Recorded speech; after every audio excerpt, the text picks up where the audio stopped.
Sejam muito bem-vindos a mais um estudo promovido pelo Centro Espírita Bezerra de Menezes, o Apóstolo do Bem.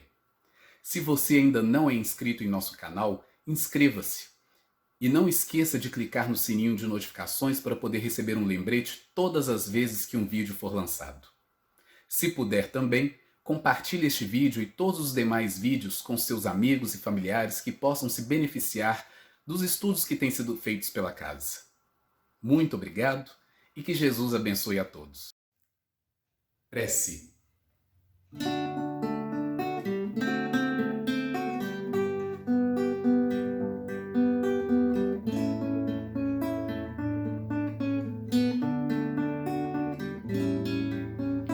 Agradecemos, Senhor, estes momentos de paz que te sentimos aqui, em vibrações fraternais. Na estrada da vida, conduz-nos ao bem, na alegria ou na dor. Seja o amor nossa bandeira de luz, amado Mestre Jesus.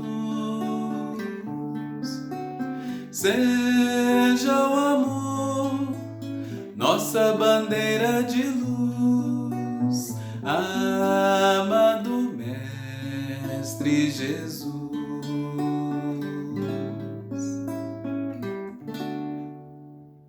Boa noite a todos. Mais uma vez, trazemos um estudo ao Centro Espírita Bezerra de Menezes, o Apóstolo do Bem.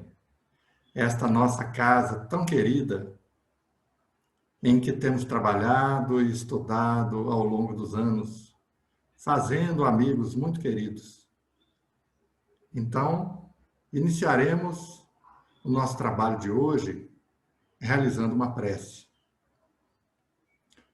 Querido Mestre Jesus, nós vos agradecemos pela oportunidade abençoada de estudar a doutrina espírita, sempre à luz do Evangelho, sempre buscando as referências nos ensinamentos de Jesus. E por isso, Senhor, vos pedimos que, nesta ocasião, nos permita desenvolver este estudo de forma clara, objetiva, que possa esclarecer os temas hoje estudados para todos os que nos acompanharem pela internet. Peço, Senhor, que fluidifique as águas de todos que estão acompanhando este estudo, para que possam contar com os recursos da fluidoterapia na sustentação de que tanto necessitamos. Ampara-nos a todos e que assim seja. Então, iniciamos o nosso trabalho. Hoje falaremos da mediunidade intuitiva, um tema de O Livro dos Espíritos, em que Allan Kardec nos traz ensinamentos sobre essa característica, esse detalhe da mediunidade, que é a existência de médiuns intuitivos. O espírito André Luiz, através da psicografia de Francisco Cândido Xavier, ele nos afirma que médiuns somos todos nós, nas linhas de atividade em que nos situamos. Allan Kardec, no Livro dos Médiuns, na questão 159, esclarece que todo aquele que sente, num grau qualquer, a influência dos espíritos, é, por esse fato, médium. Ele acrescenta: raras são as pessoas que dela não possuam alguns rudimentos. Pode, pois, dizer-se que todos são mais ou menos médiuns. Somos, então, todos médiuns. Mas médiuns ostensivos são aqueles em quem a faculdade mediúnica se mostra bem caracterizada e se traduz por efeitos patentes de certa intensidade. Quando estudamos a mediunidade de psicografia, que é aquela por meio da qual os espíritos escrevem através do médium, estamos acostumados a ver imagens de médiuns que fecham os olhos e recebem as mensagens com o lápis deslizando rapidamente sobre o papel. E quando termina a comunicação, o médium não sabe nada sobre o conteúdo da mensagem. E esta, muitas vezes, trata de temas com os quais ele não tem nenhuma familiaridade. Assim ocorreu, por exemplo, na primeira vez em que Eurípides Barçanufo, o grande médium de Sacramento, teve contato com o fenômeno mediúnico. Ele, que era católico, foi assistir uma reunião mediúnica que ocorreria em uma fazenda situada nos arredores de Sacramento, lá no Triângulo Mineiro. Era a Fazenda Santa Maria e o ano era de 1900. Nesta fazenda funcionava um grupo espírita, o Grupo Espírita Fé e Amor. Os médiuns desse grupo eram trabalhadores rurais, sem nenhuma instrução. Alguns deles até eram analfabetos. Eurípides Barçanufo havia lido a obra Depois da Morte, de Leon Denis, e interessou-se em assistir uma sessão. Ele queria verificar se era possível mesmo a comunicação com os espíritos, porque havia gostado muito da obra, mas com espírito científico, ele queria comprovar a veracidade das comunicações para prosseguir no estudo daquele tema. E ali, naquela reunião mediúnica realizada em uma fazenda, através do médium Mariano da Cunha, foi recebida uma mensagem psicofônica, através da voz, uma mensagem daquele espírito que era o seu guia espiritual, São Vicente de Paulo, que falou da missão que estava reservada para Eurípides, missão que se situava em torno da caridade, principalmente a missão de curar. Em seguida a esta comunicação, o médium Jason, um trabalhador rural que era analfabeto, recebeu uma mensagem de grande elevação. Uma mensagem que exaltava o amor ao próximo. E um detalhe, esta mensagem foi transmitida em francês. O médium era analfabeto e a mensagem foi transmitida em francês. Diante da verdade incontestável, por tudo que presenciou naquela noite, as comunicações de Bezerra de Menezes, de São Vicente de Paulo e de outros espíritos, através daqueles médiuns tão simples, tão incultos, Eurípides Barçanufo se tornou espírita naquela noite. Outras vezes, na psicografia, a mensagem é recebida à revelia do médium, contra a vontade do médium.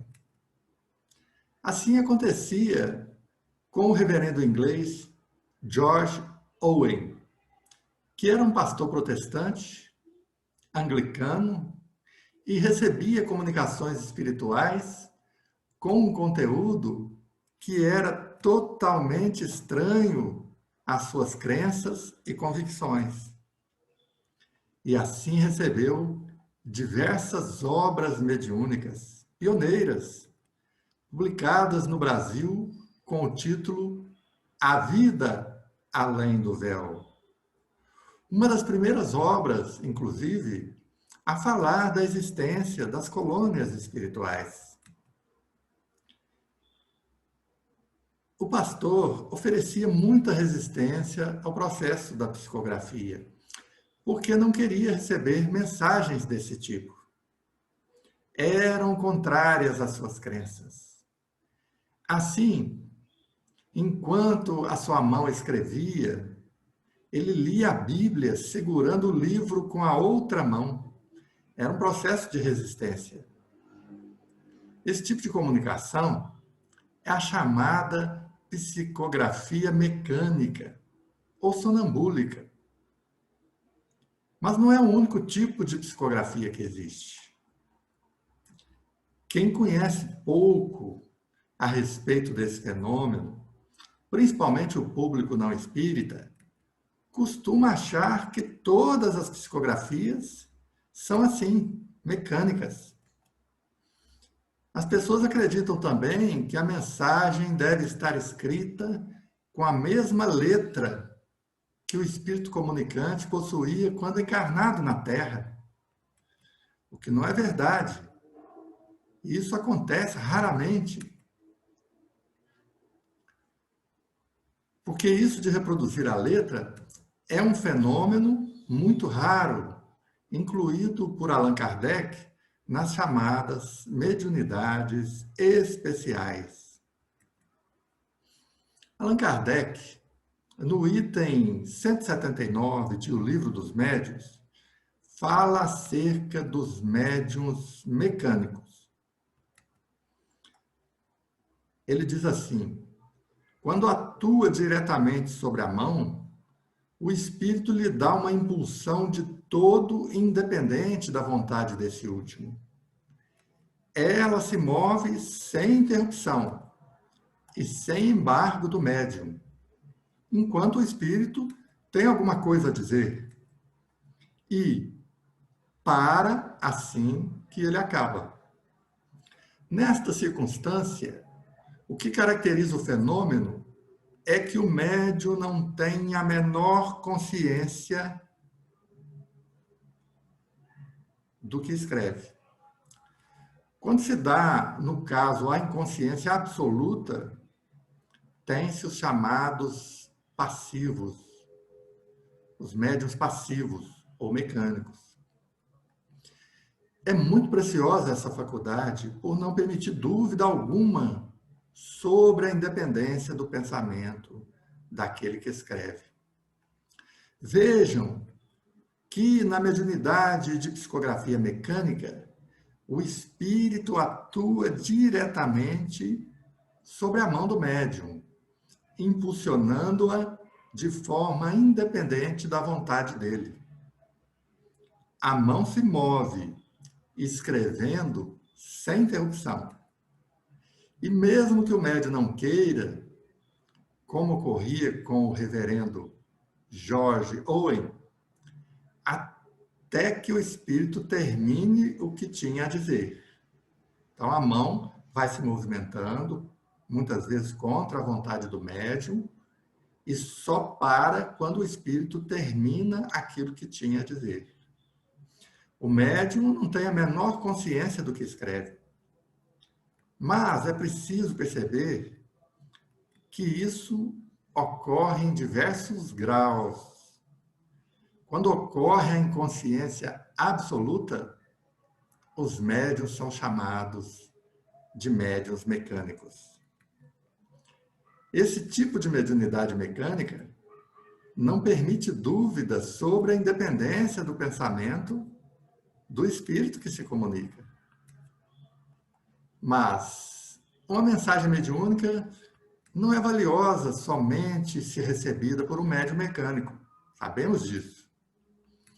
Há mensagens recebidas por médiuns intuitivos que são belíssimas e valiosas também, como nós veremos.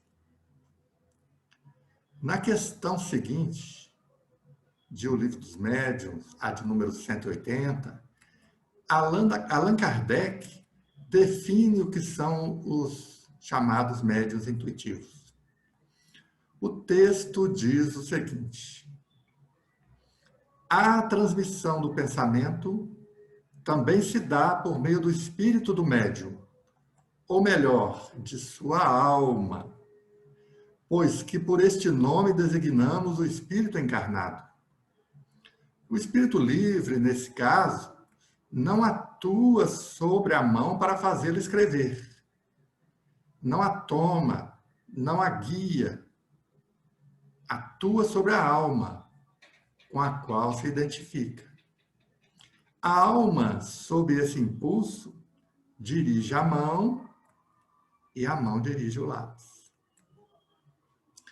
Allan Kardec fala nesse item da mediunidade de psicografia intuitiva, exatamente o tema do nosso estudo de hoje. Nesse caso, a transmissão do pensamento é feita por meio do espírito do médium, da sua alma. O espírito que se comunica, nesse caso, não atua sobre a mão para fazê-la escrever. Ele atua sobre a alma do médium, com a qual se identifica. E essa identificação está relacionada à afinidade e sintonia. Então, ele atua sobre a alma do médium, com a qual se identifica, e a alma do médium, recebendo esse impulso, é quem dirige a mão, e esta dirige o lápis. Continua Allan Kardec na questão 180. Notemos aqui uma coisa importante. É que o espírito livre não se substitui à alma, visto que não a pode deslocar. Domina malgrado seu e lhe imprime a sua vontade. Em tal circunstância, o papel da alma não é o de inteira passividade. Ela recebe o pensamento do espírito livre e o transmite. Nessa situação, o médium tem consciência do que escreve, embora não exprima o seu próprio pensamento. É o que se chama médium intuitivo. Então, vemos aqui, conforme fica claro, que o espírito livre não substitui a alma do médium no corpo dele. Ele, por assim dizer, domina a alma do médium até mesmo contra a sua vontade. E lhe imprime a sua vontade, a do espírito desencarnado. Nesse tipo de comunicação mediúnica, a alma do médium não está em um papel de passividade completa. A alma do médium recebe o pensamento do espírito comunicante e o transmite. O médium tem consciência do que escreve, mas não exprime o seu próprio pensamento. Trata-se do chamado médium intuitivo, que é muito comum. Allan Kardec prossegue dizendo: mas, sendo assim, dir-se-á, nada prova seja um espírito estranho quem escreve, e não o do médium. Efetivamente, a distinção é às vezes difícil de fazer-se. Porém, pode acontecer que isso pouca importância apresente. Isso é o que costuma gerar muitas dúvidas no médium intuitivo. Eles pensam assim: será que esta mensagem que eu recebi é realmente dos espíritos ou é minha? Allan Kardec fala que fazer essa distinção é difícil às vezes, mas ele diz que isso é pouco importante. O mais importante é o conteúdo da mensagem. Mediunidade é também uma questão de fé e de confiança do médium. É preciso acreditar para que a mensagem flua com mais facilidade. Entregar-se à comunicação sem permitir que nela se imiscua o veneno da dúvida, porque a dúvida é a grande inimiga do médium.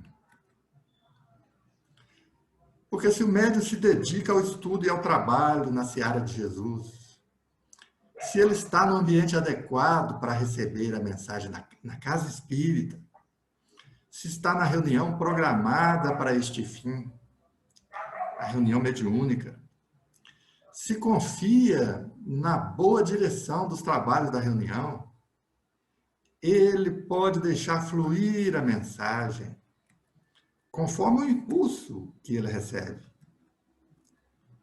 Que esta mensagem sempre terá um fundo de verdade, pelo menos um fundo de verdade. E a mensagem será tanto fiel ao pensamento do espírito comunicante, quanto mais relaxado e concentrado o médium estiver, quanto mais preparado ele estiver. Quanto mais passividade ele oferecer.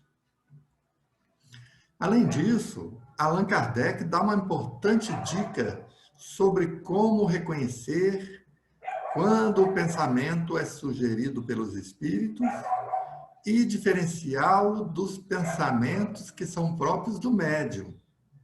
Ele diz: todavia, é possível reconhecer-se o pensamento sugerido por não ser nunca preconcebido. Nasce à medida que a escrita vai sendo traçada, e a miúde é contrário à ideia que antecipadamente se formara. Pode mesmo estar fora dos limites dos conhecimentos e capacidades do médium. Ou seja, se o pensamento é do espírito comunicante, ele vai surgindo à medida que a escrita vai sendo traçada. Ele não é preconcebido pelo médium. Frequentemente, esse pensamento é contrário à ideia que o médium formara antes. E esse pensamento pode estar muito fora dos conhecimentos e da capacidade do médium. Como nós vimos no caso do médium Jason, na vida de Eurípides Barçanufo. Ele, que era analfabeto, recebeu uma mensagem na língua francesa. Em seguida, Allan Kardec sintetiza o ensino escrevendo: o papel do médium mecânico é o de uma máquina. O médium intuitivo age como o faria um intérprete. Este, de fato, para transmitir o pensamento, precisa compreendê-lo, apropriar-se dele, de certo modo, para traduzi-lo fielmente. E, no entanto, esse pensamento não é seu, apenas lhe atravessa o cérebro. Tal, precisamente, o papel do médium intuitivo, conclui Allan Kardec. Kardec afirma que o médium mecânico se assemelha a uma máquina, enquanto o médium intuitivo age como um intérprete. Trata-se apenas de uma comparação para fins didáticos. Assim, o médium intuitivo, para transmitir o pensamento, precisa compreendê-lo, apossar-se dele, envolver-se nesse pensamento, de forma a traduzi-lo fielmente, como faria um intérprete, na comparação que Allan Kardec utilizou.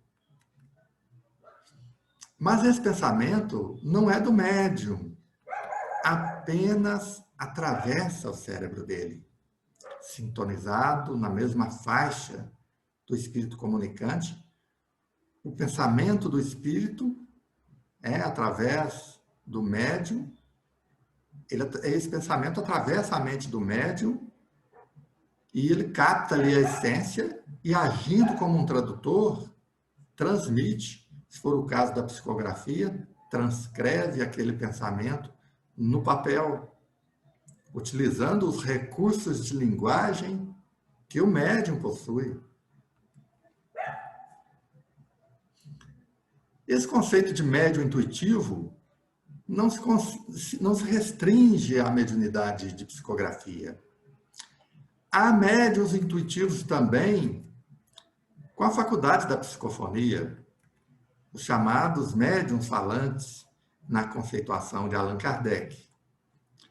Na questão 166 de O Livro dos Médiuns, Kardec afirma que nem sempre é tão completa a passividade do médium falante. Alguns há que têm a intuição do que dizem, no momento mesmo em que pronunciam as palavras.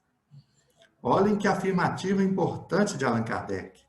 Nem sempre é tão completa a passividade do médium falante.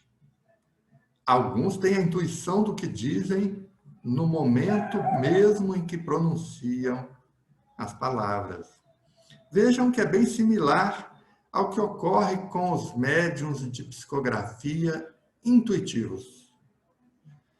A psicofonia intuitiva é uma faculdade muito comum e muito útil nas reuniões mediúnicas, no atendimento aos espíritos sofredores e, muitas vezes, no recebimento de mensagens edificantes vindas de entidades superiores, de entidades equilibradas, que vêm nos trazer os esclarecimentos, as orientações. Como eu disse, há inúmeros graus de passividade que o médium pode atingir. Assim, muitas vezes, em uma mensagem falada, mensagem psicofônica, o médium flutua o seu grau de consciência. De forma que, por vezes, ao final da comunicação, ele não se recorda de parte da mensagem que foi falada por seu intermédio. Então, ele, que normalmente é um médium consciente, ao terminar a comunicação, em algumas ocasiões, ele não se lembra de trechos da mensagem, mostrando que esse grau de consciência flutua por vezes.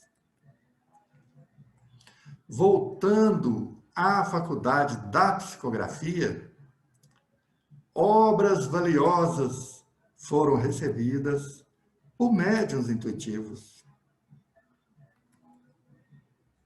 Um exemplo que a gente se recorda aqui é o de Pietro Baldi, o notável médium italiano, que foi instrumento da obra monumental, que é a Grande Síntese. Essa obra é uma obra que vale a pena a leitura, maravilhosa. E por isso Pietro Baldi pode ser considerado um médium intuitivo. Para quem não conhece essa obra, eis o que fala o Espírito Emmanuel sobre ela em mensagem de 1938.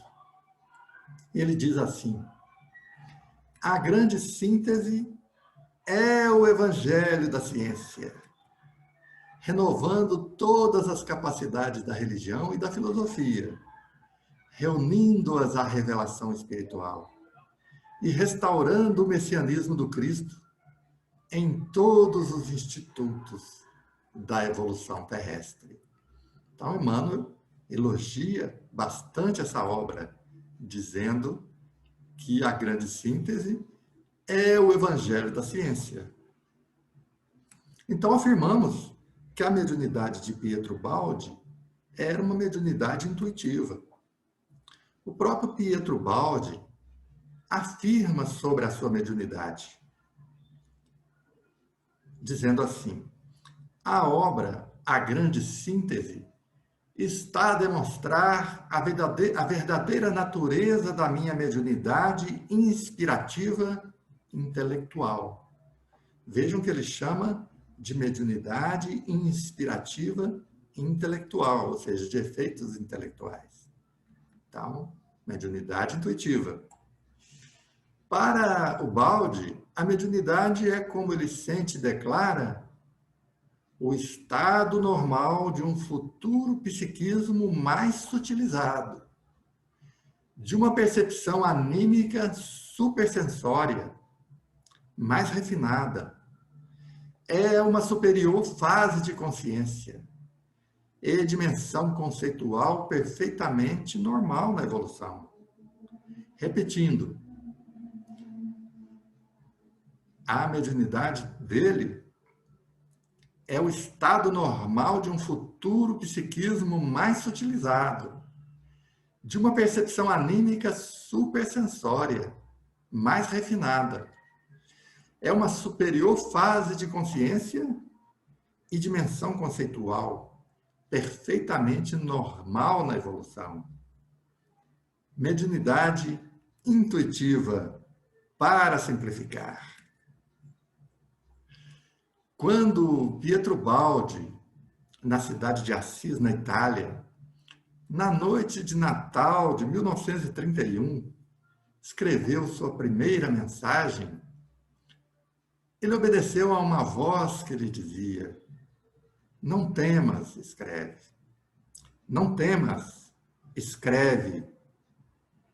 Era um imperativo.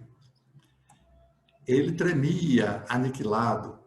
Em seguida, ergueu-se, transfigurado. Uma força nova se infundira nele. Tinha de obedecer. Daí surgiu aquela magnífica página de profunda bondade que trazia uma assinatura, sua voz. Concluindo, a mediunidade intuitiva é capaz de produzir obras tão belas e úteis quanto aquelas produzidas pela psicografia mecânica. Isto porque, embora o fenômeno mediúnico seja promovido pelos desencarnados, não podemos esquecer da contribuição do médium. A contribuição do encarnado é de imprescindível valia para o desempenho na tarefa. Alguns médiuns podem possuir faculdades preciosas de psicografia mecânica, de psicofonia inconsciente ou sonambúlica. Mas, se não fizerem a sua parte, a sua produção mediúnica será muito pobre ou mesmo inexistente. Sobre isso, o Espírito Emmanuel sintetiza muito bem o ensino quando afirma: não é a mediunidade que te distingues, mas aquilo que fazes dela. O Espírito Camilo, também, através da mediunidade de Raul Teixeira, nos ensina. Ele diz assim: os irmãos do infinito recomendam cuidados e disciplinas, reflexão e estudo, vivência sã e bom senso, a fim de proporcionarem excelentes ocasiões de bom atendimento com Cristo, bem como dando oportunidade ao próprio crescimento do intermediário encarnado. Então, é uma oportunidade também de crescimento para o médium. Nesse sentido, ele recomenda que estudemos para melhor compreender as próprias faculdades. Aliás, o primeiro dever do médium é de estudar e estudar-se. E que meditemos a fim de conhecermos o nosso próprio íntimo, né? Que é o estudar a nós mesmos. Isto porque, para que o trabalho mediúnico seja construtivo, é notória a necessidade de participação do ser humano como um todo, a fim de que tudo ocorra dentro dos níveis de maturidade e engrandecimento que se fazem necessários. Afirma Camilo que, à medida que o indivíduo com deveres mediúnicos se renova e se amplia como criatura humana, quanto mais ele se aprimora como ser, mais conhecendo, mais amando, mais sentindo e sendo uma pessoa melhor, obviamente suas características mediúnicas, sejam quais forem, igualmente se desenvolverão. Concluindo o nosso estudo de hoje, se você possui a faculdade mediúnica, mesmo que seja algo ainda incipiente, que está apenas começando, uma plantinha muito tenra, faça o melhor que possa com ela, adotando todos os cuidados e disciplinas necessárias, buscando a reflexão e o estudo, e, principalmente, buscando uma vivência sã. Grandes obras poderão ser produzidas por seu intermédio no campo do bem. Então, meus amigos, deixo aqui o meu abraço de boa noite, com muita saudade de encontrar presencialmente a todos os amigos do Centro Espírita Bezerra de Menezes, o Apóstolo do Bem. Em breve estaremos de volta, se Deus quiser. Estamos confiantes de que vamos vencer essa luta, este momento que é para nós de purificação interior. Então, despeço-me de todos aqui, aos amigos da internet também, rogando a Jesus que os abençoe a todos, que nos sustente a todos nas lutas de cada dia. Vamos fazer, então, a nossa prece final. Querido Mestre Jesus, neste momento em que encerramos os estudos desta noite, nós te agradecemos pelas bênçãos que recebemos nesta noite, com a oportunidade de refletir sobre um tema da doutrina espírita, acerca da mediunidade intuitiva. E, dessa forma, pensar um pouco, refletir acerca das nossas próprias faculdades mediúnicas. Pois que todos somos médiuns, com maior ou menor ostensividade. E aqueles de nós que somos médiuns intuitivos, com o estudo de hoje, que eles se conscientizem do potencial de realizações, que essa ferramenta de trabalho que o Senhor nos concedeu por empréstimo possibilita nas nossas vidas. Que o Senhor nos abençoe a todos, hoje, agora e sempre, e que assim seja.